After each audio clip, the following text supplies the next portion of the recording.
В 1981 году в Ленинграде появился первый в Советском Союзе рок-клуб. В 1992-м Олег Калугин расскажет журналистам, что клуб курировало КГБ, за что будет лишен всех наград и званий.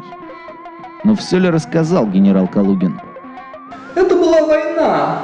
Вы же понимаете, американцы, они сделали ставку на рок еще при Трумане. Весь этот шик, розовые кадиллаки, дорогие гитары, все это щекотало нервы, создавало некий образ, за которым не могла не пойти молодежь. И поэтому в 1967-м, когда Андропов возглавил КГБ, уже ситуация вышла из-под контроля. Уже были стиляги, уже было понятно, что советская машина пропаганды проигрывает. Когда становится понятно, что жесткие запретительные меры не дают результатов, Андропов четко ставит задачу 6-му сверхсекретному воздушно-идеологическому полку КГБ выработать молодежную субкультуру, которая стала бы достойным ответом капиталистическому року и прививала бы идеалы коммунизма молодежи во всем мире. Проекту присваивается кодовое название «Репка». Курирует проект «Репка» полковник КГБ Дмитрий Романович Егоров. Я совсем не помню отца, я маленькая была, когда его не стало. Но мама мне рассказывала, что когда в конце 80-х к нему приходили в гости его друзья, я смеялась и радовалась, и даже головкой в такт кивала, когда они свою музыку слушали. Проект начался в августе, а уже в декабре 1976-го полковник Егоров связывается с Андроповым и докладывает, что у него есть идеи по репке. Ходили слухи, что Романыч мог позвонить Андропову практически в любое время. И он в 76-м, кажется, пошел на праздник новогодний в Патрису Лумумбу. Кто-то его туда пригласил. И говорят, что на середине праздника он выбежал оттуда как ошпаренный и сразу же помчался на Лубянку. 4 января 1977 года Юрий Владимирович Андропов подписывает сверхсекретный приказ 6754У. В обстановке строжайшей секретности на базе УДН имени Патриса Лумумбы сформировать экспериментальную лабораторию в рамках проекта «Репка». Открыть аналогичные лаборатории в Ленинграде, Свердловске, Ростове-на-Дону. Одновременно с этим полковник Егоров становится генерал-майором. Гениальное решение! Гениальное! Для того, чтобы создавать рок, нужны барабаны, синтезаторы, гитары. Тут ничего. Можно по столу постучать, и все готово. Рок, он стал музыкой богатой, музыкой белых, а они создали музыку красных. Вы понимаете? Очень долго думали над названием. Говорят, что в итоге Дмитрий Романович просто решил сократить «Репка» до 3 букв «Реп». Получилось хлесткое бунтарское название, как некая альтернатива року, тоже из 3 букв. Настоящая музыка для коммуниста. Всем, кто духом тверд и молод, мы вручаем серп и молот. Это было настолько органично, настолько привычно для советского уха, после Маяковского, Винни-Пуха в исполнении Леонова, всех этих пионерских речевок. Но самое главное, это была музыка дружественных нам народов Африки, которые так долго находились под гнетом империализма. Рэп становится новым оружием наступательного характера. В 4 специальных центрах на территории СССР готовят будущих диверсантов, которые должны сформировать образ простого рабочего парня, решившегося бросить вызов заплывшим жиром корпорациям.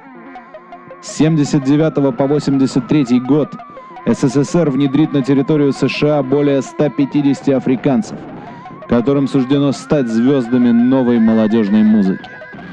Одним из самых талантливых стал, несомненно, Ромель Янг, известный в широких кругах как доктор Дре. Понимаете, Дре на самом деле это инициалы Романыча. Дмитрий Романович Егоров.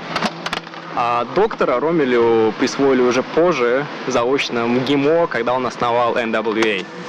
Причем интересно обратить внимание, что Dre до этого он писал большими буквами, как аббревиатуру, а потом уже, когда все посыпалось, нужно было шифроваться, как одно слово.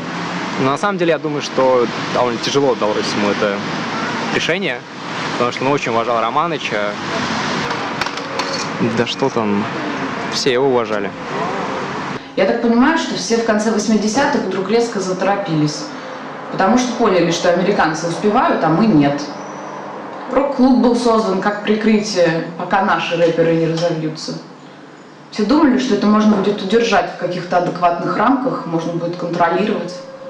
А потом думали, мода на рок пройдет сама собой. Они так увлеклись атакой, что забыли про оборону. И поэтому, когда в 82-м Андропов стал генсеком, он уже понимает, что страна находится на грани коллапса, в первую очередь идеологического. Все это происходит потому, что советских рэперов нет, есть только западные внедренные агенты. Становится понятно, что необходимо обеспечить взрывной рост рэп-культуры на территории Советского Союза. Для разработок мобилизованы все доступные ресурсы. Химико-биологическую часть проекта курирует сверхсекретный НИИ, расположенный на территории ГДР. Во времена Андропова мы экспериментировали с водкой. Мы тогда выяснили, что она повышает активность и креативность мозга испытуемого. И мы тогда подумали, что надо снизить цену на водку, чтобы сделать ее доступнее.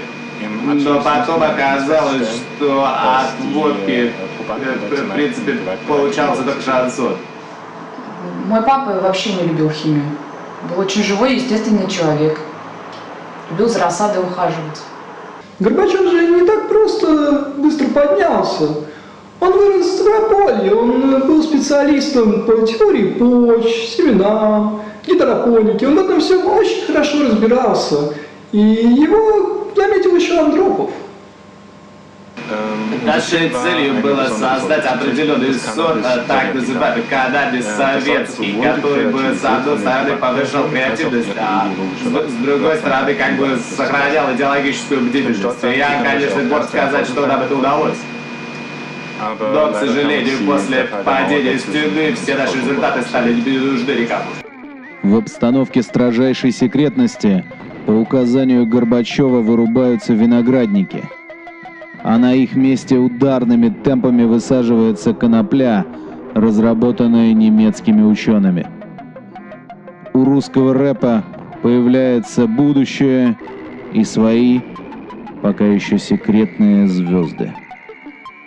В 85-м я выстрелил с треком «Пилотка комсомолки». Меня, конечно, пожурили на худсовете, но видно было, что Романыч доволен. Говорят, что когда Горбачеву принесли и поставили этот трек, он как мальчик по кабинету прыгал, довольный, поставил Рейгану, типа, какие у нас есть ребята, в СССР рок больше никто не будет слушать. Рейган понял, что нужно что-то делать, когда Горбачев дал ему послушать нескольких наших ребят. В первую очередь, конечно, комсомольцы Z, ну и остальных. Вы понимаете, он же сразу прибежал к Бушу, весь бледный, и руки трясутся, и вот он ему говорит: «Джордж, если Горби провернет эту вещь с рэпом, нам же конец». Американцы боятся советского рэпа. Понимают, что рэперы подрывают капиталистическую систему изнутри. Поэтому давят, перекупают самых талантливых. Не жалеют денег на рок. Ельцин, он был заложником обстоятельств. Ему мировая закулиса так и сказала: или власть, или русский рэп. А он всегда был человеком тщеславным. Хотя чувство ритма от природы имел потрясающее. На ложках играл все время. Но американцы пытались перекупать нас уже в середине 80-х. Для них самой большой удачей был, конечно, Витя Цой. Кого-то, как Дельфина, мучила совесть, он страдал, кололся, но не пошел. А Витя, конечно, его уход подкосил Романыча. Я думаю, он до конца жизни не мог простить ему предательство. А Витя же, он до конца жизни начитывал тексты на драм-машину, его потом замедляли, резали, поэтому голос такой гробовой получался. Мы когда последний раз виделись с Романычем, уже в 91-м, он мне так и сказал: Сережа, я не понимаю, он мог стать нашим лучшим рэпером, а стал клоном Joy Division. Советы, конечно, немного не успели. Все уже было на мази, ну вот чуть-чуть. Никакого ленинградского рок-клуба не было, вы представляете, рэп-клуб. Но все развалилось. Кто-то спился, кто-то уехал, укупник просто переквалифицировался. Все это было тяжелейшим ударом для Дмитрия Романовича. Папа держался до последнего, но когда провалился путч, это его надломило. Я хорошо помню тот день, мы с родителями сидели на диване, смотрели телевизор, а потом папа встал, вышел в свою комнату, оттуда громко раздалась музыка, Fuck the Police доктора Дре. Мы с мамой не поняли ничего. Просто выстрел. Думали, часть трека.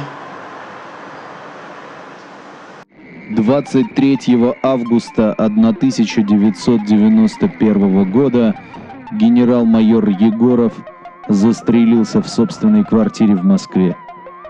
Русский рэп и великую державу ждут годы забвения, слабости и унижений. В соответствии с документацией проекта «Вьюга», первый рэп-клуб должен был открыться в Ленинграде 1 сентября 1991 года дебютным концертом ко Дню знаний. Комсомолец, армия труда, да-да-да-да-да-да. С нами народная партия, десятки угнетенных стран. Мы молодая гвардия рабочих и крестьян. Мы столяры и каменщики собственных судеб своих. Слушайте, девочки, слушайте, мальчики, только для вас этот стих. Для вас, поднимающих солнце на миллионах натуженных плеч, заплывающим жиром бонзом. Эти стихи картечь. С нами наши подруги в ногу идут, держат темп. Это тебе не буги, это советский рэп. Я видел такую красотку во время прыжков до САФ. Она обронила пилотку, ушла, ничего не сказав. Крепи ряды, товарищ, плотней подбивая нашу. Я память об этой пилотке в сердце своем ношу. Пилотка комсомолки, пилотка комсомолки, пилотка комсомолки.